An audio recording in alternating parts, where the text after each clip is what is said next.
International Criminal Court has sentenced former Congolese rebel leader Bosco Ntaganda to 30 years in prison. He was the highest ever penalty handed down by the Hague-based court. International relations expert Dr. Charles Sangala is here to discuss the very same sentencing. Dr. Sangala, thanks a lot for joining us. Thank you very much for having me.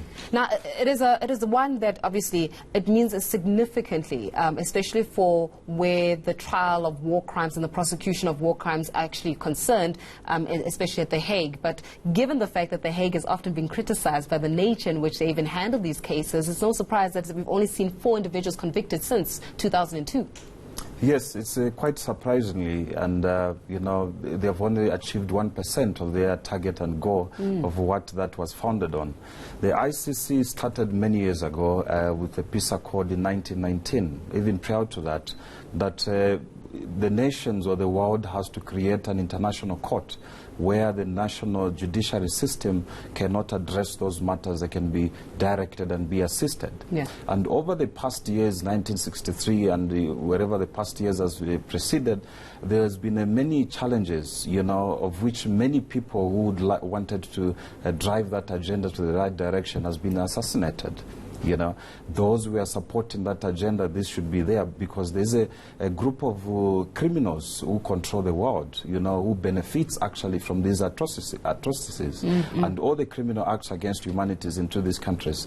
You know, Bosco Ntaganda in Congo, you know, born in Rwanda, you know, was one of the influential young leaders, you know, who was very influential, and he was used as a pawn to create a rebel movement, you know, to dispose of the government. He was used as a pawn. Exactly. Okay.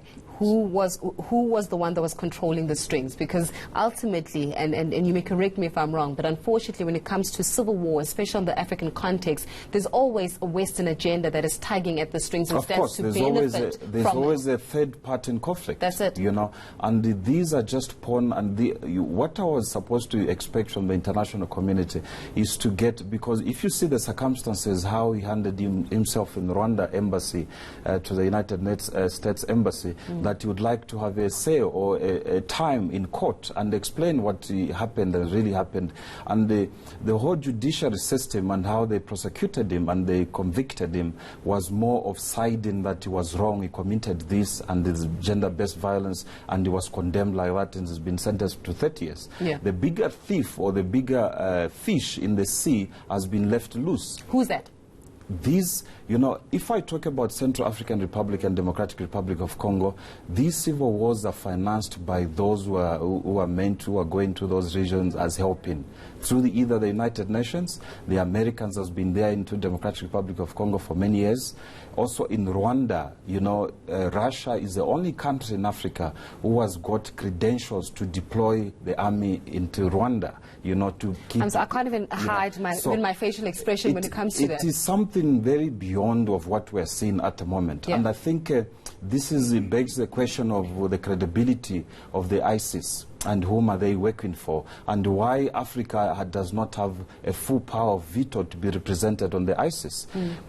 Which is then no surprise why a country like South Africa was threatening to pull out of the ICC in the first place, because it appears as though, as you're mentioning, where Russia's concerned, where you're saying that even those parties that are there to aid, the United Nations, when you see how many times they send in their agenda in it, if they themselves are the ones that are the perpetrators, they should know actually. What's the point? They should know actually what is happening. Yeah. Bosco Ntaganda, you know, had the army. Where was he getting the arms? Where was he getting ammunition? Where was he getting the vehicles? Who was funding him? You know, those are critical questions where we have been distracted from looking at them, and we have only convicted one.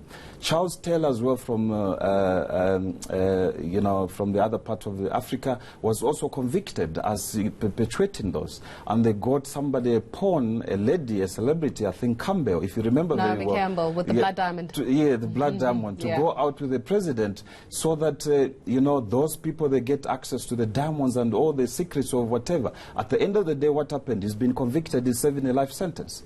So when nations like African nations sit down together and realize what's the agenda of this ISIS, whom is it serving, then they will realize that there's no need for them to be part of it. So they should pull out. Are you saying that they actually should be pulling out of the ICC? I'm not supporting South Africa or any other African nations to pull out from this accord, because I think we have to build a world where we have this body where we have a say. They must either try to energize the African states to try to influence policy that they may be represented there, or they are part of that ICC as part of the decision makers, because they have a large number of African continent to look after. So now, if they are ceremonial signing that agreement to support the agenda where they've got no say to vote or whom to prosecute, and selective prosecution is at the core of the ICC. You can see most of the 44 cases which they have is the African leaders.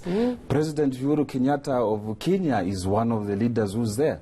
The Vice President Bemba in the Democratic Republic of Congo is one of the people who's been prosecuted. So what happens, these criminal activities and the cartel, there is a situation where they stop using you and they try to pull out. When you demand something, they report you.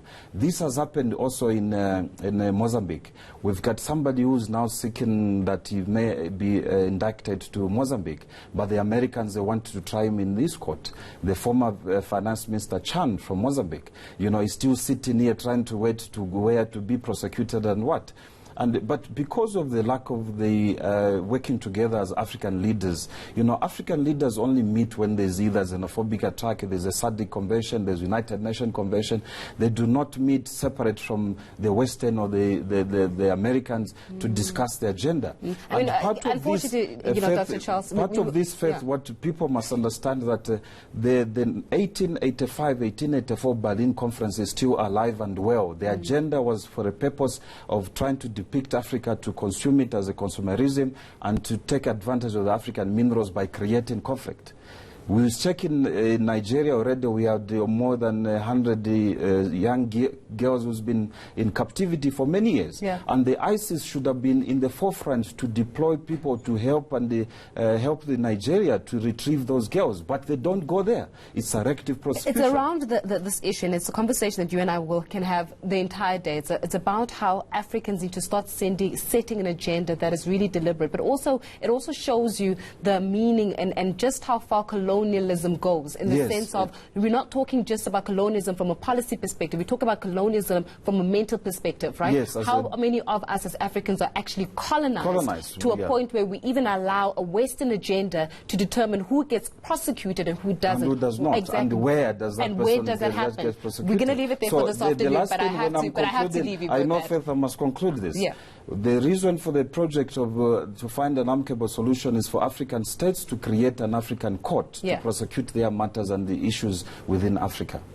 I know it's a conversation that definitely I think Dr. Charles is exceptionally very passionate about, with right reason. I mean, obviously, when it's time to look at the African agenda, who sets that agenda? Is it the West that sets the agenda, or is it us as Africans that set the agenda? That conversation is still one that we're going to be having for many years to come.